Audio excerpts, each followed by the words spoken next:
তোমার এই জীবনযাপনের পরিবর্তনটা আমার কেন যেন ভালো লাগতেছে না।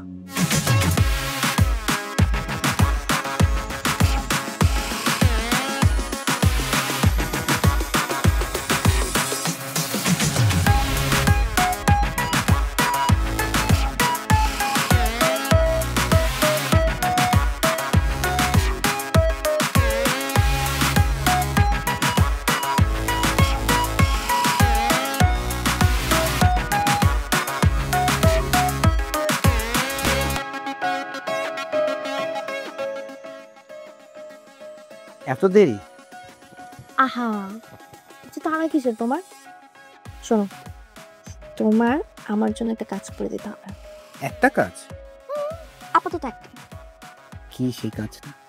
তেমন কিছু না, একটা ছেলের জবের ব্যবস্থা করে দিতে হবে। এটা কোনো একটা কাজ হলো? আমার কোম্পানিতে তো এত লোকজন কাজ করে, সেখানে তো আমি কাজ দিতেই পারি। তাতে থ্যাংক ইউ। এভাবে কি সামনে থাকা যায়? চলো আসো না।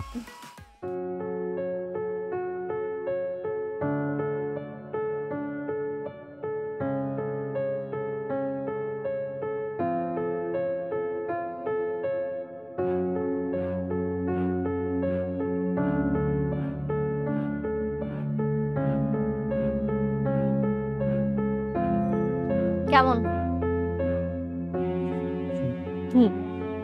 কিন্তু এই দেয়ালটা না, আমি ঠিক করেছি এই দেয়ালটার কালারটা আমি চেঞ্জ করবো। এই কালারটা আমার একদম ভালো লাগছে না। আর বাসাটারও ইন্টেরিয়রটা আরেকটু চেঞ্জ করে আরো বেশি ভালো লাগবে। অবশ্য না, আমি তো কিছুদিন পর নিজের ফ্ল্যাট নিব, তখন আমি মন মতো ইন্টেরিয়র করবো। এটা তো ভাড়া বাসা, এটাতে করে লাভ হবে না, তাই না? তোমার এই জীবনযাপনের পরিবর্তনটা আমার কেন যেন ভালো লাগতেছে না।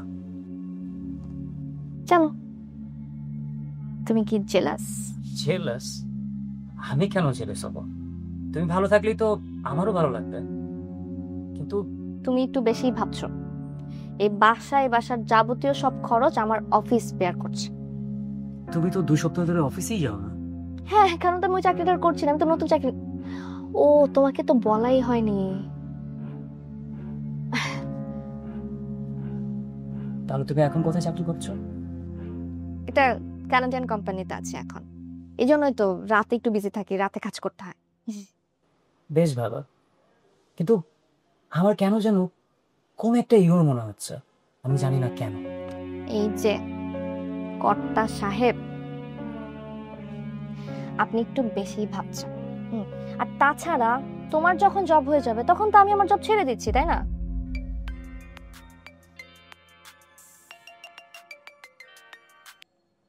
হ্যালো, জি বলছি। হ্যাঁ বলুন।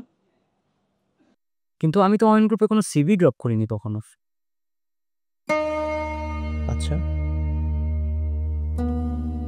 আচ্ছা, ঠিক আছে, আমি আগামীকালকে এক্সাক্ট টাইমে চলে আসবো। কি অদ্ভুত, আমি তো এই কোম্পানিতে কখনো সিভি ড্রপ করি নাই, তারা আমাকে ভাইবার ডাকতেছে। দেখেছো, তুমি কোথায় সিভি ড্রপ করেছো কোথাও করনি সেটাই তোমার মনে নেই। তুমি না আসলে এলোমেলো হয়ে আছো, বুঝেছো? আমাকে নিয়ে চিন্তা করা বাদ দাও, তুমি নিজেকে একটু গুছাও।